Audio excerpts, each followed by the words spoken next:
It really was a night to shine at Proctor High School, where an annual event celebrates those with special needs. Midway Christian Fellowship hosted its 10th annual Night to Shine celebration.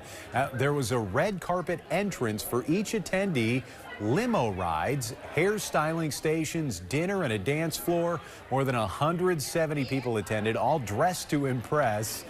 Volunteers, high school alum, and current students helped make it all happen.